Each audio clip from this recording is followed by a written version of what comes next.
Time to talk about a tattoo. Hello everybody and welcome back to my channel, or if you're new here, welcome to my channel. So today I'm going to be talking to you about a topic that I know you all love, which is tattoos. And the reason I know that is because they're some of the most popular videos on my channel. So today I'm going to be talking to you about my latest tattoo that I've had done, and that is a piece on my calf by Lauren Stevens. Now it seems like an absolute age since I got this tattoo done, but it was actually in September. So only about 4 or 5 months ago now. And this little tattoo, I've wanted to get it done for a while, but I wanted to find exactly the right artist to do it and exactly the right style to do it in as well. And that is a little portrait of my nearest and dearest little kitten, BooBoo, whose official name is Newt, but over the years has changed to Boots, BooBoo, Boots McToots, Miss Fish, Bootsy Collins. I'm just looking at her as she's sleeping on my bed, and I love her so much. But basically nowadays her name is pretty much BooBoo. So the idea for this tattoo started pretty much the day that I got BooBoo. She is very, very cute and very photogenic and just, I don't know, she's got the most gorgeous little green eyes. I say little, absolutely massive green eyes. And so it just seemed like a really nice idea to get a little tattoo of her. So, as you may have noticed, I say heavily tattooed. I hate to call myself heavily tattooed because I don't have my hands or my neck done, so I don't feel like I'm massively heavily tattooed, and I've still got quite a few gaps, but I've got a lot of tattoos, so space nowadays is kind of at a premium. And I've been putting it off for a long, long time, getting my legs tattooed, but it felt like the right time and the right place to actually get a tattoo which was big enough and in an area where I had space still. So how did I come to find Lauren and get tattooed by her? Well, actually, interestingly, I was going to the London Tattoo Convention and I was just looking on their list of artists to see who was there, because quite often with the London Tattoo Convention you can get really, really good artists from around the world that you might not ever be able to bump into again or get tattooed by again. So I was just looking down their list to see who was there. And on the list for the convention, they have little bios and little pictures of that particular artist's style of work. So as I was going down the list, I saw Lauren's work and I was like, I've never really seen anything like that before. It's super cool stained glass style tattooing. So she does these really massively thick, beautiful, bold outlines. I'll put some on screen so you can see what I'm talking about, but they are absolutely stunning, and it just stood out to me a mile off, and I was like, that's it, that's who I need to do my BooBoo tattoo. So I got in touch with Lauren and I sent her an email and said this is what I'm into and what I would like, and I didn't actually hear anything back from her. I know that she's very busy, and it also says on her page that if you don't hear anything then probably not got through, which is fine. I totally understand how it is, so it's never a problem if a tattoo artist doesn't get back to you. I just kind of figure they've either got a better offer, they don't really want to do the tattoo, or they're just so busy that they can't get through their list of people, and that's fine. So I didn't hear anything from Lauren, so I just kind of chalked it up that it probably wouldn't be happening, and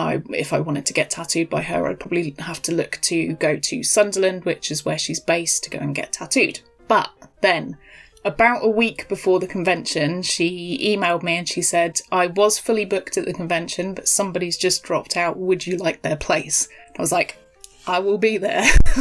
So we sorted it all out. She already had all my reference pictures. She already had size and placement and stuff. So we were just good to go. So all I had to do was to pay my deposit and then just turn up on the day. Now, luckily I already had my tattoo convention tickets, so I was already good to go with that as well. Now, just in case you don't know about getting tattooed at conventions, if you want to get tattooed at a convention, you do have to pay to get in. So that's going to add a little bit of money on top of what your tattoo will cost. So we headed to the convention and we were about an hour and a half early, so we went for a wander around before my tattoo appointment. I had a look at all the different stands and stalls and things. I made sure that I didn't drink anything beforehand because, as you know, tattoos and alcohol don't mix, and it's not a good idea to start drinking before you get tattooed. So I turned up to meet Lauren. She had the design all ready to go, and instantly I knew that we would get on. She's so lovely, such a sweet girl. The only thing I regret is that because it was on my leg, I couldn't really talk to her, and because the convention was quite loud, so so we didn't end up chatting. But what did you say? Actually, before and after, we had some really nice little conversations and we got on quite well. So if I was to get tattooed by her again and it was to be somewhere quiet, I just know that we get on really well. You know what? I think we're gonna be friends. And I think that's really important when you're getting tattooed by somebody, because it just sets you at ease as well, and it just makes you quite comfortable. It just makes the whole thing a little bit easier to sit through. Now, I absolutely hate getting my legs tattooed, and let me tell you, this is not pleasant. Everything hurts and I'm dying.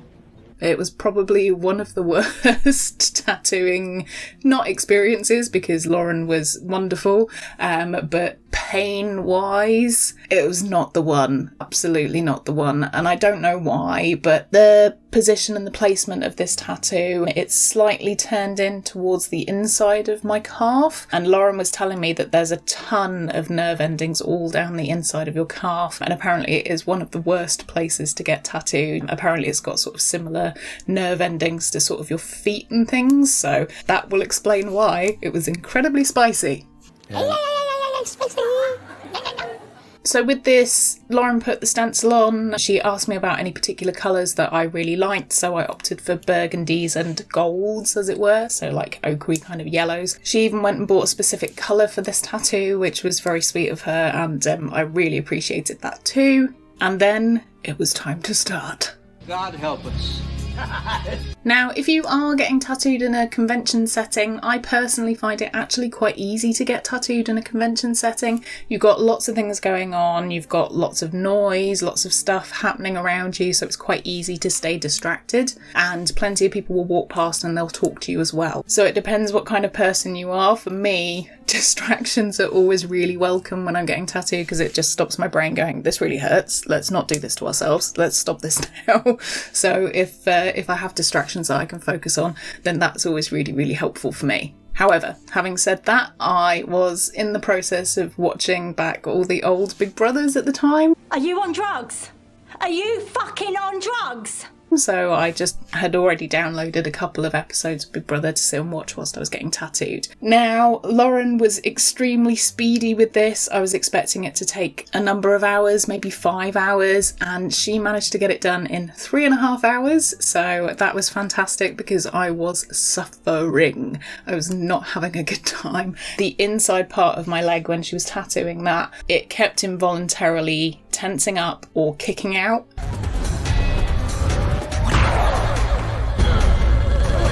Which was so embarrassing, and I had to keep apologising to Lauren, and she just kept on assuring me that it's really, really common and it happens to loads of people. But it's not a big deal. Ain't no thing. Ain't no thing. Just because that area of your leg, as I said, is covered in nerve endings. I will sit as still as I possibly can for a tattoo. I've been praised many, many times for not making a peep or even saying anything about it. Well done. Just kind of sitting there grinning and bearing it.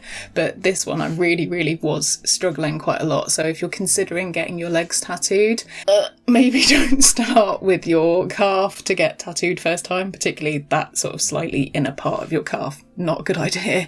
Maybe go for something easy like the top of your arm. So Lauren's Instagram, which I'm going to put on screen here.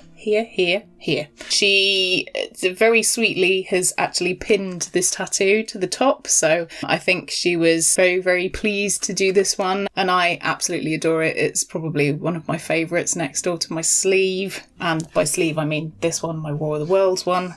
And yes, so obviously this is a picture of the cat, so it had to look like her, so it very much does, and when she's sat next to it, it definitely looks like her. And we were talking about sort of different elements to put in it as well, because with a lot of stained glass, you kind of have a little cluster of things that saint is known for, and so she loves box, so we just put a box there. So yeah, Box's favourite toy. So yeah, I figured that would be a very fitting thing to put there. Healing time, it healed relatively quickly. It wasn't one of the fastest ones. Obviously with healing with tattoos, the further away things are from your heart, the more difficult they are to heal. So anything to do with arms and stuff, usually pretty straightforward. Chest, sternum, etc., all quite easy to heal quite quick.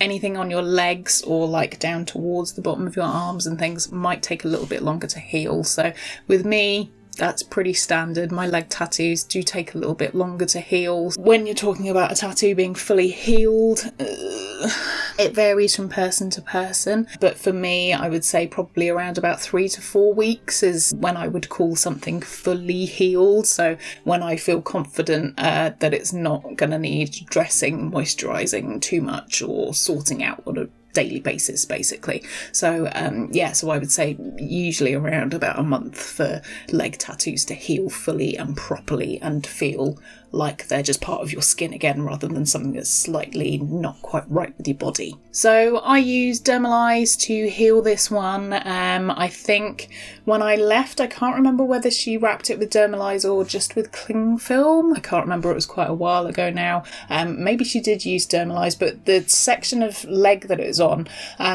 even though it's like quite a flat part, you're using that section, the muscle is clenching quite a lot, so it didn't stick very well. So I had to keep changing it quite a lot. But luckily, my tattoo artist that does my sleeve, David, he gave me a big tube of Dermalyze ages ago because we finished a session early, and he was like, well, have this as a gift instead. So that has come in handy on several occasions for different tattoo healings now. And Dermalyze I really recommend, particularly on something like this where you're going to be sleeping on it. Particularly if you sleep on your back, you'll be sleeping on it. I'm a side sleeper, but it will still touch your bed sheets, so having something like Dermalyze is quite a good idea. It didn't really ooze that much. I had like a couple of little kind of bubbles of gunk Nice. come out of it, which is standard for a tattoo, but it didn't stick to the bed sheets or anything, so that's always good. So that's just a little update about my latest tattoo. As I said, it's up there now with my favourite tattoos. I think whatever newest tattoo you get is probably always going to be a new favourite, but just because it is of my darling little kitten, I say kitten, she's like 11 years old now, but because I love her so much, it means so much to me as well. So if you're thinking of getting a pet portrait, then I can highly recommend Lauren. She is fantastic, and she does all sorts of different stuff as well, not just pet portraits, but and not just stained glass stuff either. If you're thinking about getting a stained glass tattoo, and I highly recommend that you do because they are really, really stunning, then definitely check her out. I will leave the links to her Instagram and everything in the description box so you can check it out for yourselves. Thank you very much for joining me for another video. I've been Nikki Druce, and I will see you ghouls next time. Oh, and if you are new here, don't forget to subscribe, don't be rude. And I have 2 different podcasts, so if you're into podcasts and you want to check them out, that's Macabre London and Killers, Cults and Queens. One's with Cheryl Hole from Drag Race, so check them out. Okay, bye!